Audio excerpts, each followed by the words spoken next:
Alors, nous sommes aujourd'hui le 19 juillet 2015 et je viens de tomber sur un documentaire ou sa rediffusion sur France O où on voyait, moi qui vous parle souvent des émissions dans le cadre du zapping que je fais, le zapping des programmes de télévision vus sous l'angle de la foi, eh bien, je viens de tomber sur un documentaire où on voit...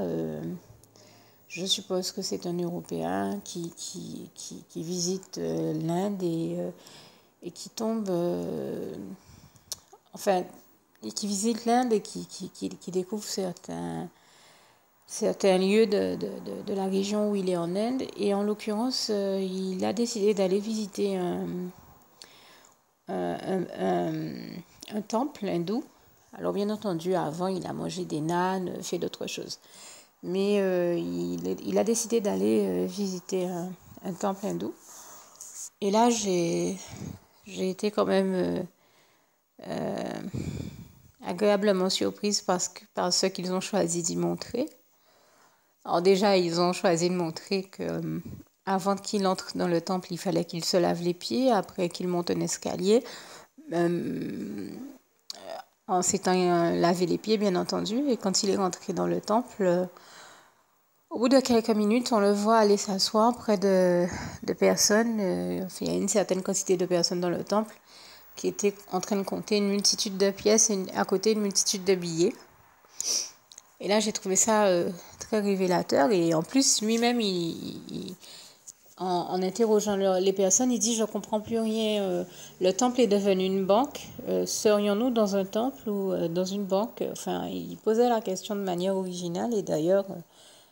très rapidement, il y a eu quelqu'un, peut-être qu'on lui a envoyé quelqu'un pour essayer un peu de le recadrer. Il y a eu quelqu'un pour lui expliquer que chez eux, c'est de coutume, pour lui donner bien entendu une explication qui serait l'explication certainement la plus facile à accepter. Bon, je vous décris la scène avec mon regard et mes yeux et mon analyse, ça n'implique que moi, mais j'espère que ça amènera... tous ceux qui le souhaitent à se poser les bonnes questions. Se poser les bonnes questions, je considère que c'est toujours la base pour une bonne analyse de toute manière. De part d'une bonne analyse, donc il ne faut pas hésiter à se poser les bonnes questions. Et très concrètement, je rends grâce et gloire à Dieu, à Jésus, à son Saint-Esprit, parce qu'en fait, quand nous sommes dans les véritables églises de Christ, on n'a pas à s'embêter avec tout le cérémonial. On comprend que les personnes qui vivent dans ces temples-là ou certaines églises qui ne sont pas de Christ se retrouvent à devoir faire impérativement, tel que de se laver les pieds, etc., etc. Heureusement que le Seigneur Jésus nous dit « Viens comme tu es » et qu'il ne nous oblige pas à faire tout ça. Et surtout, donc j'ai apprécié également le fait d'entendre que, eh bien, chez eux... c'est une obligation que de devoir venir aider à compter les billets, les pièces, au moins une fois par semaine, et que chez eux, il y a un jour dans la semaine, ou si c'est pas un jour dans la semaine, c'est un dimanche par mois, où on est obligé de venir compter les billets, les pièces, de venir les aider à compter les billets, les pièces, chose que je n'ai pas eu à vivre. Et je remercie le Seigneur pour ça, et surtout... eh bien, c'est l'occasion pour moi de témoigner de cette réalité-là. Combien de fois il m'est arrivé de me dire, mais beaucoup de personnes se plaignent du fait que on est à donner sa dîme. Bon, ben, je suis chrétienne, ça m'a jamais embêté de donner ma dîme parce que je considère que Dieu nous a bénis en permettant qu'il existe des églises les plus jolies que possible, en tout cas les mieux. Des fois, elles ne sont pas nécessairement, comment dire ça... on n'est pas non plus dans une dynamique d'être dans une déco à outrance, etc., etc. On est dans une dynamique spirituelle, mais en tout cas, Dieu a mis en place des structures pour nous accueillir, nous chrétiens, et que je trouve être les meilleurs que possible quand on sait dans quelle époque nous vivons. Moi, je trouve que Dieu a très bien fait les choses et je tenais à lui rendre grâce et gloire pour cela. J'ai toujours trouvé, quels que soient les endroits où j'étais, que ce soit ici en Guadeloupe ou partout, le Seigneur m'a envoyé d'autres, aux États-Unis. Enfin, j'ai des enfants spirituels dans d'autres pays, eux aussi. En France et ailleurs, on a toujours trouvé des structures, des véritables églises de Christ pour nous recevoir, qui étaient correctes et duquel, au demeurant, nous n'avons rien à redire, mais il faut regarder la réalité en face. Toutes ces structures-là nécessitent une logistique et des fonds pour les entretenir, les faire perdurer dans le temps et continuer à vivre. Tout comme nous-mêmes, nous avons besoin de continuer à vivre, nous avons aussi besoin de voir l'Église de Christ continuer à vivre, perdurer, puisque c'est aussi l'un des lieux où le Seigneur nous bénit, nous transmet ses messages et reçoit donc tout le public, je veux dire les chrétiens et tous ceux qui encadrent ceux qui arrivent à l'Église. Donc ce sont des structures qui ont besoin d'argent pour vivre. Il est donc normal que nous ayons notre dîme, les dîmes et les offrandes à présenter au Seigneur. Parce que ce n'est pas fait pour nous extirper des fonds, mais c'est fait parce qu'il faut rester logique. Tout ça demande une logistique, demande une participation qui, quand on regarde, n'est pas... Dieu ne nous demande pas l'impossible, il ne nous demande que 10% de notre revenu. Et je n'ai jamais, moi qui vous dis ça, moi aussi je suis chrétienne et j'ai eu à payer ma dîme et ça ne m'a jamais posé problème. Parce que je l'ai toujours fait du fond du cœur et que je sais que c'est pour Dieu et que tant que c'est pour Dieu, ça ne me pose pas de problème. Parce que Dieu nous a déjà tellement bénis en retour. Il a sauvé nos vies, il a tout fait pour nous. Il a donné son Fils, Jésus-Christ, son Fils unique, afin que quiconque croit en lui ne périsse point, comme il est écrit en Jean 3, versets 16 à 17. Et depuis, il nous a sauvé la vie chaque fois que c'était nécessaire. Donc pour moi, tout ce que Dieu a fait pour nous, si on devait le rembourser, c'est même pas remboursable tellement c'est extraordinaire, il n'y a pas de prix pour tout ce que Dieu a fait pour nous. Alors lui donner, verser notre dîme à l'église ou à ses pasteurs ou à qui il veut que nous la donnions, ce n'est rien en comparaison de tout ce que Dieu a fait pour nous. Ce n'est que justice et c'est bien normal.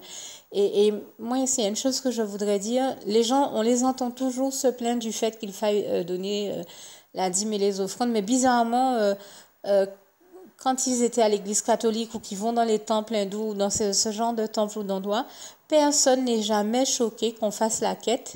Personne n'est jamais choqué que, voilà, dans certaines églises, eh bien, on vient de le voir encore à l'écran, la majeure partie des gens qui étaient là se retrouvaient à devoir passer leur journée à compter des billets et des pièces. Et là, ça choque personne. Par contre, quand c'est dans une vraie église de Christ, il y en a toujours un habité par l'ennemi, manipulé par lui, téléguidé par l'ennemi pour essayer de faire un scandale sur des questions qui ne choquent personne dans les autres églises comme par hasard.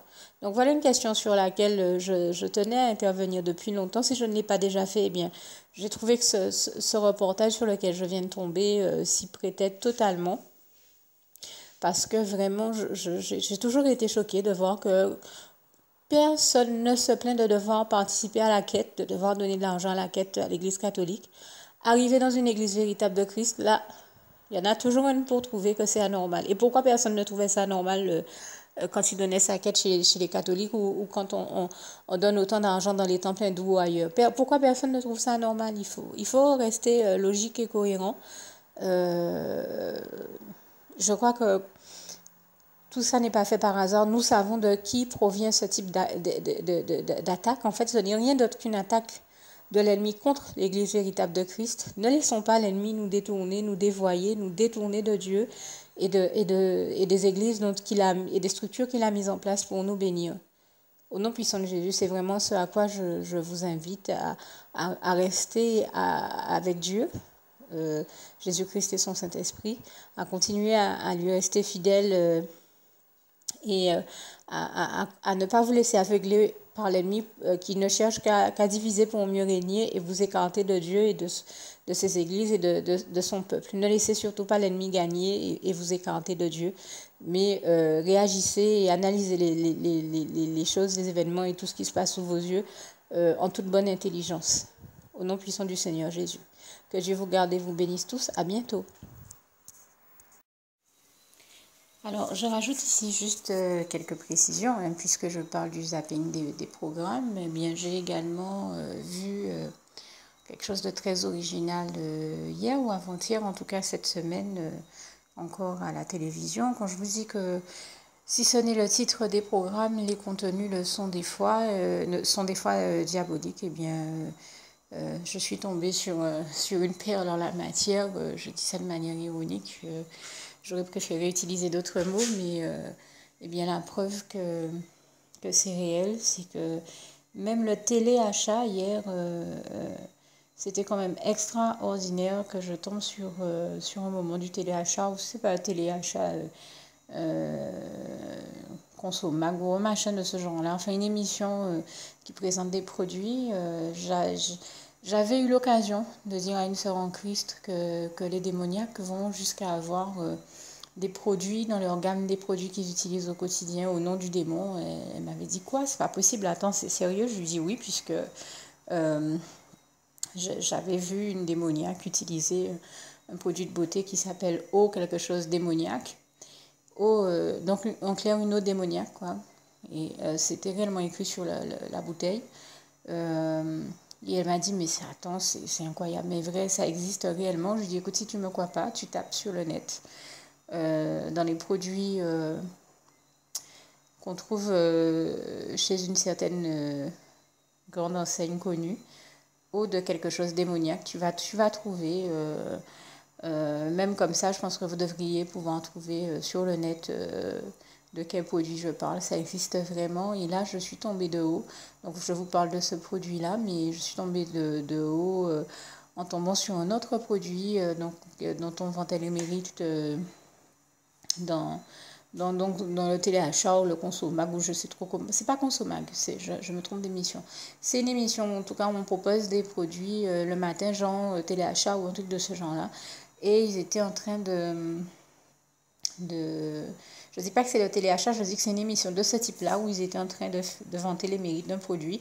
En l'occurrence, ici, c'était une gamme de produits, une gamme de bijoux, fantaisie, qui s'appelait Démonie, c'est-à-dire démon plus juste un i. Donc, mais ça continue, c'est-à-dire que voilà, on me dira, certains ont dû être étonnés que je sois inspirée par Dieu de créer un zapping de la foi, pour montrer qu'il existe bel et bien des programmes démoniaques, des émissions démoniaques, et quand il ne s'agit pas d'émissions officiellement démoniaques, mais le diable s'invite, le diable et ténèbres s'invite dans nos programmes de télévision. Et c'est une honte, c'est dégueulasse. On devrait faire quelque chose pour ne plus voir ça dans nos programmes. Ce n'est quand même pas normal, ce n'est pas de Dieu que d'entendre qu'on vote les mérites de produits démoniaques, avec des noms démoniaques, des émissions démoniaques, des films démoniaques. Et des séries démoniaques telles que la série qui s'appelait El Diablo, comme je disais, ou encore Esprit criminel, ou encore, je suis tombée sur ça la semaine dernière, la semaine d'avant, le mois dernier, une série qui s'appelle Une nuit en enfer. Et ça passe sur M6 régulièrement, peut-être tous les vendredis, jeudis, je ne sais plus trop quel soir. Mais on ne me racontera pas que parler d'enfer, de ténèbres, de diable comme ça, c'est de Dieu. On sait que tout ça n'est pas chrétien, n'a rien à voir avec Dieu. Et parler en longueur de journée ou de soirée de programmes démoniaques et ne voir que des programmes démoniaques, ça ne peut qu'engendrer les problèmes qu'on connaît dans notre société, où on part du constat que les gens sont en train de marcher sur la tête et de faire n'importe quoi. Ils sont de plus en plus démoniaques, mais ça ne tire pas son origine de nulle part. Il n'y a qu'à voir comment on peut se poser la question. Comment se fait-il que les gens acceptent qu'on leur présente des programmes, chacun au nom du diable, ou alors si le nom n'est pas dans le programme, mais c'est dans le contenu, qu'on voit bien qu'on nous parle du diable et de tout ce qui relève de lui, qui possède de lui, les esprits criminels et tout ça, ça n'a rien à voir avec le Saint-Esprit. Ce n'est pas sain que de parler de crimes, de meurtres, d'enfer, de ténèbres, de noms démoniaques en longueur de journée, de programmes démoniaques, de contenu démoniaque. Tout ça n'est pas de Dieu. Il était donc bien normal qu'en tant que chrétienne, je prenne le temps de réagir et de témoigner. Quand je fais le tour de la grille de programme, il n'y a que des appellations démoniaques ou des contenus démoniaques ou des choses qui relèvent de l'ennemi, donc du diable, des ténèbres et de son fonctionnement. Et je suis étonnée qu'il n'y ait pas plus de personnes que ça choque et qui ne réagissent face à ça.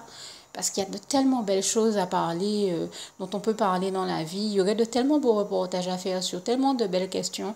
La preuve, c'est que j'ai choisi aussi de faire un zapping positif qui parle des belles choses que je vois. Donc j'en parle aussi, mais il y en a encore plein d'autres à montrer. Pourquoi perdre son temps à parler de choses démoniaques? Il y a de tellement belles choses à montrer qui, elles, sont de Dieu. Et c'est vraiment ce à quoi j'invite tous ceux qui sont concernés par la création, l'élaboration de produits pour la télévision ou d'émissions ou de séries ou autre chose, mais se tourner vers les choses qui sont belles, les choses de Dieu, porteuses de vie, d'espoir, de joie, de lumière, plutôt que de choses ténébreuses.